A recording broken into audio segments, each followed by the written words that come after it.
Good morning, scholars. Today, no music because we're going to jump right into what we need to get done. We have a lot of work to do. We are actually combining lesson 26 and 27 today. We are doing one-step equations using the four operations of addition, subtraction, multiplication, and division. And today we're going to solve one-step equations by relating an equation to a diagram.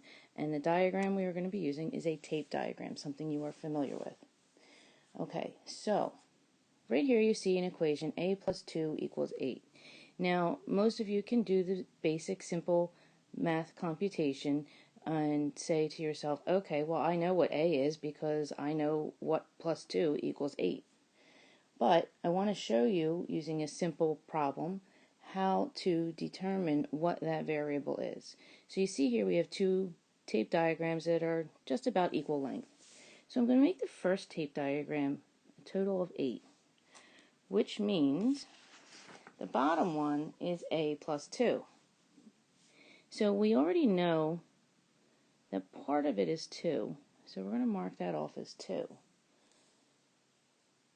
So right now, having not solved the equation, we know the other section is a. Okay? Now, if I did know what it was, and who can tell me what a is going to equal? So we're going to put the 6 here, and we still have the 2.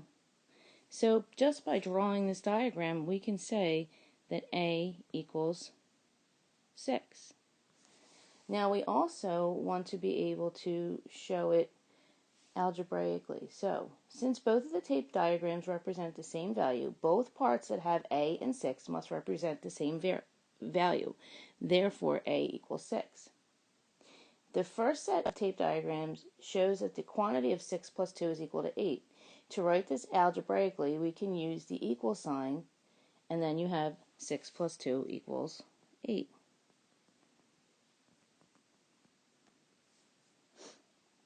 We found that the only number that a can represent in the equation is 6. Therefore, when a plus 2 equals 8, the only solution is 6.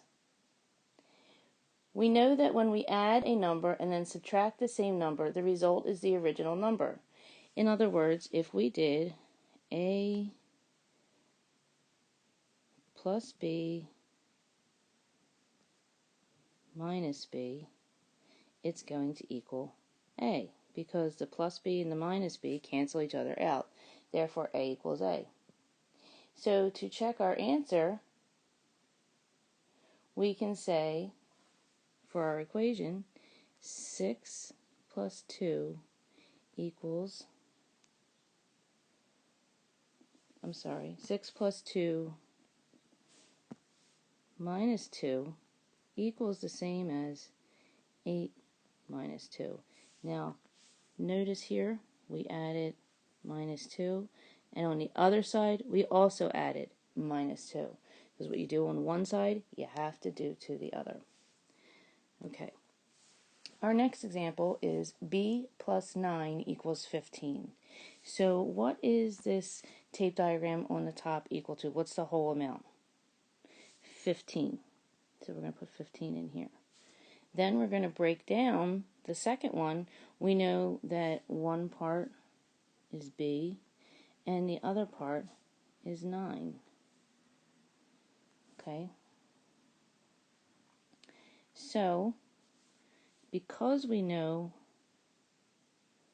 that one part is b and one part is 9, what number plus 9 equals 15? 6. So therefore, b must equal 6. We can check it algebraically by writing b plus 9 equals 15.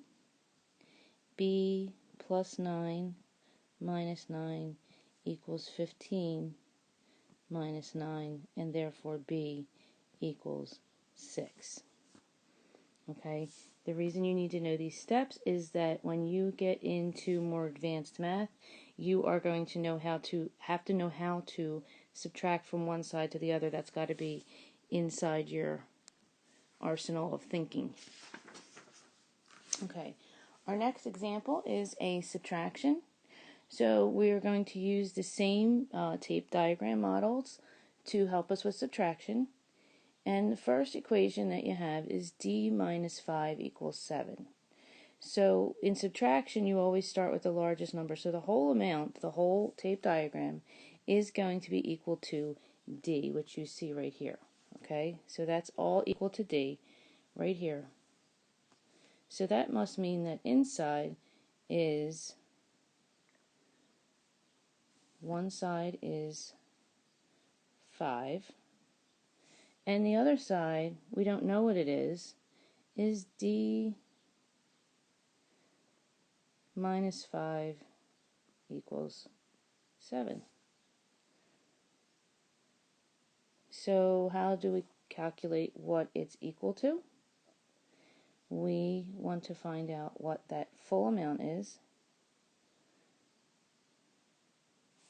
The equation already tells us that d, which we have right here, minus 5, which we have right here, is equal to 7, so this portion must be equal to 7.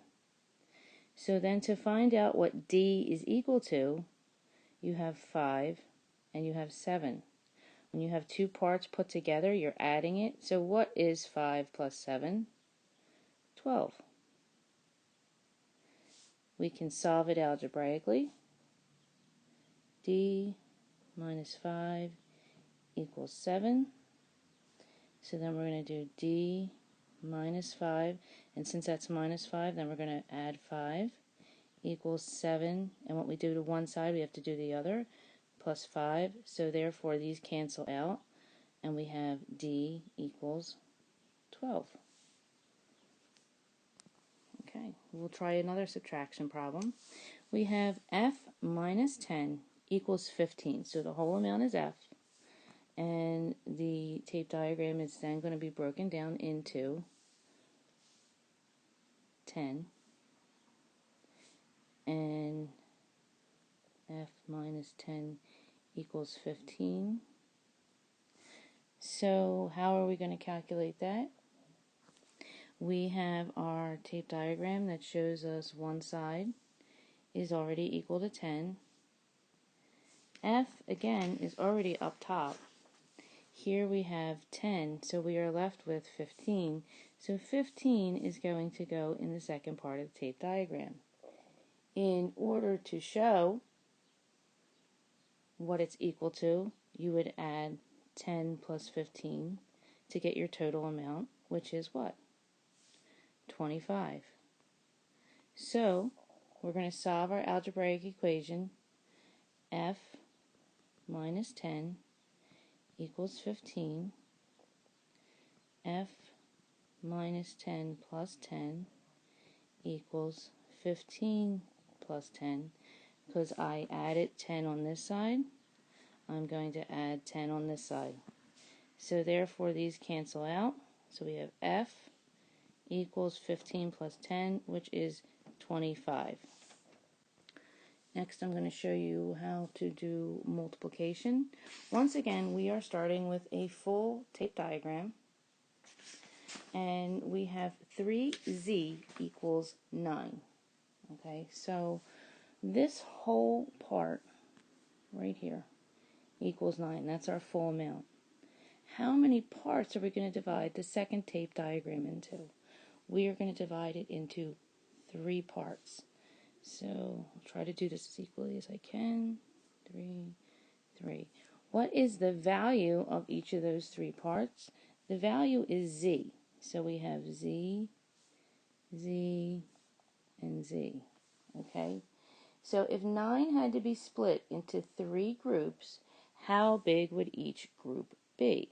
Well, you can divide 9 by 3 and solve, and you can find out that z is equal to 3. Okay? So we know we have to split 9 into 3 equal groups so that we have divided 3 to show this algebraically. So we're going to do 3z divided by 3, because remember we just want to get 1z, equals 9 divided by 3. Okay, these 3's cancel out, so you're left with z, and 9 divided by 3 over here is equal to 3, so z equals 3. Okay, this next one, we have y divided by 4 equals 2. I wrote it two different ways. I wrote it as a fraction and as a division sentence. You will see in the tape diagram that the whole represents 1 divided by 2, and y divided by 4, and then the answer to that is 2, so each section is going to be worth 2. So we're going to draw a full tape diagram, and the top part of this is going to equal y, because that is what we're looking for. Okay, we want to figure out how many parts of 2 are going to fit in here. Now, this is telling us how many parts we are going to divide it into. So we're going to make another tape diagram right underneath, and we're going to divide it into 4 parts. Sorry, they're not equal. And we already know that the smaller parts all equal 2, so we have 2, 2, 2, and 2. So what is y going to equal? Y is going to equal 8. Okay, each of these is the same as saying y divided by 4.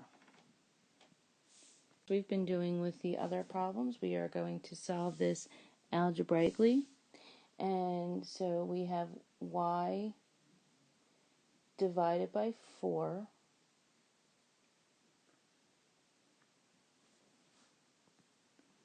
y divided by 4,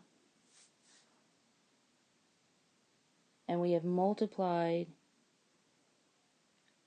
the number of sections in the original equation by 4, because here's 1, here's 2, here's 3, here's 4, so we can multiply times 4.